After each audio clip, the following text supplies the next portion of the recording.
is coming for Europe as stagflation and energy crisis are set to bite.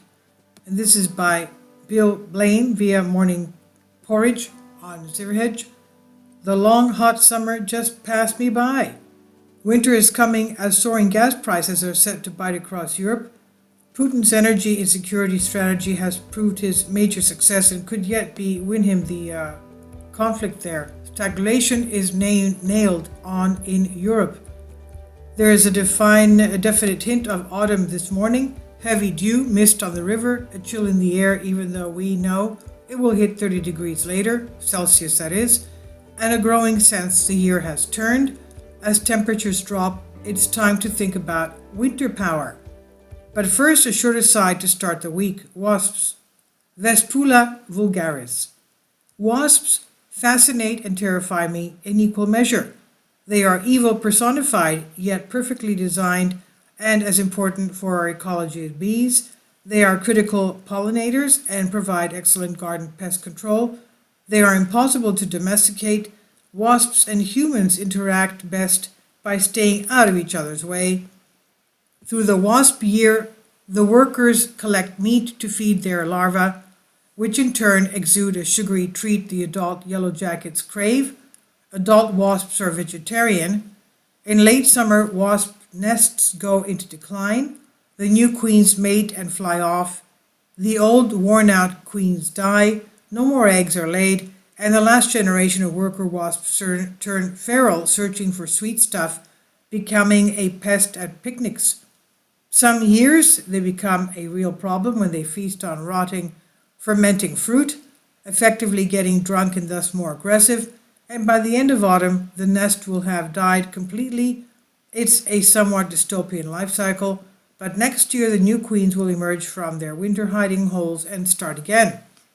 It's been a great summer for wasps.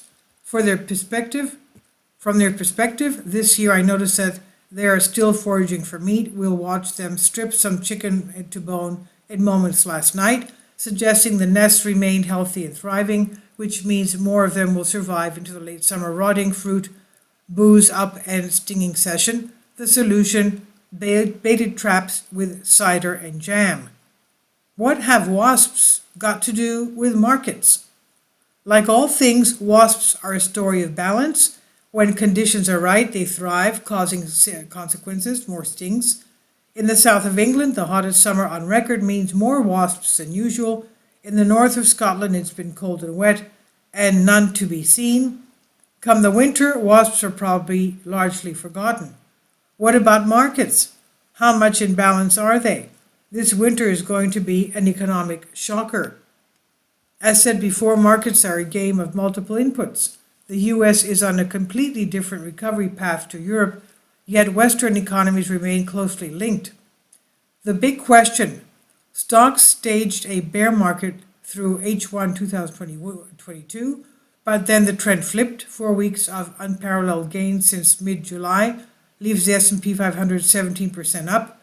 Is it the first leg of a new bull market or a bear trap? The stock optimists say US inflation has peaked, the first sign being last week's slowing in the pack of consumer prices, that US jobs remain strongly bid, and declining oil prices show the energy crisis passing. Bond markets, and in bonds there is still rising in yield term. Oil prices in the US may be declining. Gas prices are not. Gas provides nearly a quarter of European energy, over 40% if it comes from Russia. European gas prices are still skyrocketing higher, a massive crisis for economic activity where gas prices are an unbelievable 600% up on the year with no sign they will ease. It's the biggest economic threat to Europe since 1939. We're all aware it's a result of massive energy security miscalculations across the continent. Germany assumed Russian gas would always be cheap, available and plentiful. The Netherlands and Italy assumed gas would always flow through Germany, and winter's reserves could be built up during the quiet, cheap summer months. The UK neglected energy storage and the development of domestic gas as a transition fuel and assumed gas supplies would always be available on the open market, failing to foresee the possibility of massive disruption events. France is struggling with nuclear power. Half the French reactor fleet is currently idled. Across Europe, nuclear has been painted as wrong and non-green. Development of new nuclear power has generally stalled or become too expensive.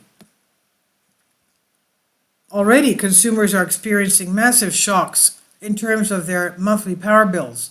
And the brutal reality is the long hot summer means we've barely experienced the real consequences of the soaring gas price shock.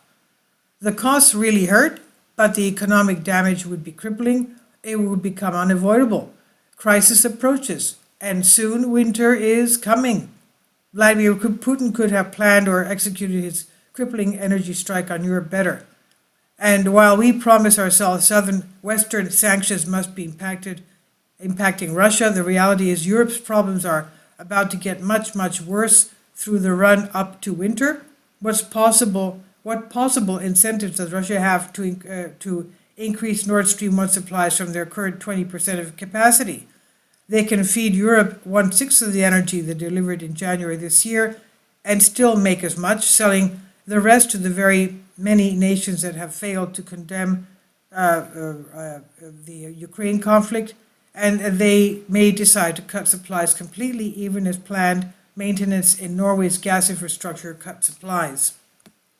A dismal European winter is coming, and European politicians will do anything to avert it. That will include appeasement, putting pressure on Ukraine to come to deal with Russia that allow Putin to end the war. It would be a major long-term blow to Europe, knowing we'd had to cut the deal with the devil. Now, power cuts, factory closures, business crisis already appear nailed on. It's difficult to contemplate German workers welcoming job losses and stagflation, plus the expectation they pay the costs of Southern Europe to cope with the energy war, but that's effectively the ECB strategy to balance European debt market credibility with German money to supply Italy's debt weakness. While there may be many good reasons and indicators to accept the U.S. economy has already passed the nadir of economic woe for this year, the instability endangered by rising European energy prices, the threat of autumnal and winter power outages, combined with rising industrial strife across Europe as inflation and power trigger rising wage demands, means the whole Western economy is going to struggle. It's difficult to envisage the U.S. market thriving when Europe is suffering a potentially crippling winter of stagflation and economic strife. At its most basic, the strength of an economy boils down to how much consumption is occurring. Are consumers spending? Do they have money to spend? Are companies investing? Is the government boosting economic activity through fiscal policy? Consumers are in shock after the energy price shock, and rising interest rates have put credit-addicted lifestyles on hold. Governments are trying to rein back spending on fears hefty debt loads and looming threat of inflation will destabilize their economy.